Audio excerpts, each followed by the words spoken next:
आप सभी साथियों का हमारे यूट्यूब चैनल में स्वागत है। हमारे देशभक्त क्रांतिकारी, हमें इनके जैसा बनना है। मैं आज हम जिस देशभक्त के बारे में पढ़ रहे हैं वो हैं लाला लाजपत राय। एक क्रांतिकारी जिसने देश की आज़ादी के लिए अपनी जान तक कुर्बान कर दी। जब साइमन कमीशन का विरोध करते समय उन पर ब्रिटिश पुलिस की लाठियां चली तो उन्होंने कहा, मेरे शरीर पर पड़ी एक एक चोट ब्रिटिश साम्राज्य के ताबूत की कील बनेगी।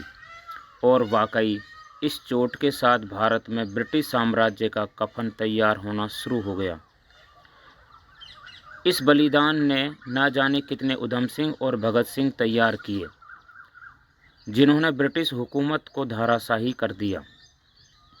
शेर ए पंजाब के नाम से मशहूर लाला लाजपत राय ने स्वदेशी आंदोलन को पूरे भारत में प्रबलता के साथ चलाया।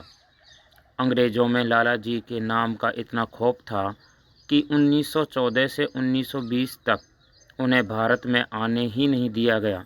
लेकिन लाजपत राय कहाँ रुकने वाले थे। उन्होंने विदेशों से ही भारतीय स्वतंत्रता संग्राम में अपना योगदान देना जारी रखा। लाला लाजपत राय ने अमेरिका से यंग इंडिया पत्रिका का संपादन प्रकाशन किया और न्यूयॉर्क में इंडियन इंफॉर्मेशन ब्यूरो की स्थापना की। इसके अतिरिक्त दूसरी संस्था इंडिया होम रूल भी स्थापित की। इसका नतीजा यह हुआ कि हजारों की संख्या में युवा उनसे प्रभावित होने लगे। साल 1920 में जब वे भारत आए तब तक उनकी लोकप्रियता काफ़ी बढ़ चुकी थी।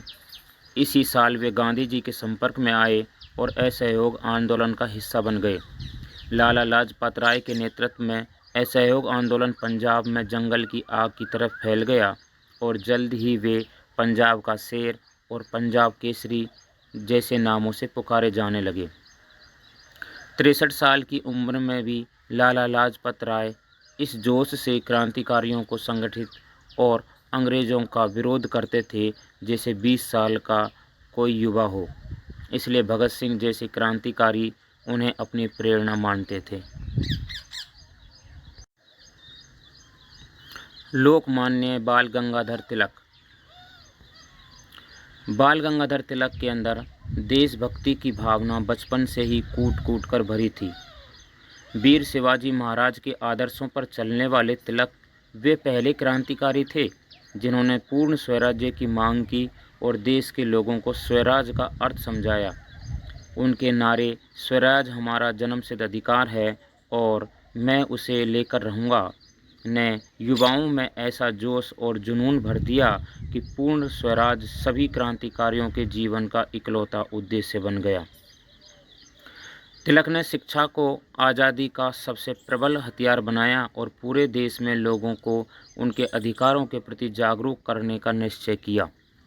उन्होंने अपने समाचार पत्र के द्वारा अपनी क्रांतिकारी आवाज़ और भारतीय संस्कृति को देश के कोने कोने में फैलाने का काम किया। उन्होंने देश की जनता को समझाया कि स्वतंत्रता भीख मांगने से नहीं मिलती, उसके लिए लड़ना पड़ता है। तिलक के मराठी अखबार केसरी और अंग्रेजी अखबार द मराठा ने लोगों की राजनीतिक चेतना को जगाने का काम शुरू किया था। अंग्रेज़ों द्वारा जब 1905 में बंगाल का विभाजन किया गया तो तिलक ने इसका ज़बरदस्त विरोध किया और ब्रिटिश वस्तुओं के बहिष्कार की वकालत की। उनके प्रयासों का ही नतीजा था कि देश में जगह जगह लोग ब्रिटिश सामानों की होली जलाने लगे। बिपिन चंद्र पाल अखबार को स्वतंत्रता आंदोलन का हथियार बनाने वाले, अपने लेखों से देश की जनता को ब्रिटिश साम्राज्य के अत्याचार से अवगत करवाने वाले, विदेशी वस्तुओं का बहिष्कार कर लोगों में स्वदेशी अपनाने की भावना जगाने वाले महान क्रांतिकारी बिपिन चंद्र पाल ने देश के स्वतंत्रता संग्राम को एक नई दिशा देने का काम किया। जमींदार परिवार से होने के बावजूद आराम की ज़िंदगी अपनाने के बजाय उन्होंने क्रांति के रास्ते को चुनना ज़्यादा बेहतर समझा। उनके लिए देश की सेवा करना ज़िंदगी का पर्याय बन गया। उन्होंने बंगाल विभाजन के समय अपने क्रांतिकारी विचारों से स्वतंत्रता संग्राम को एक नई दिशा दी।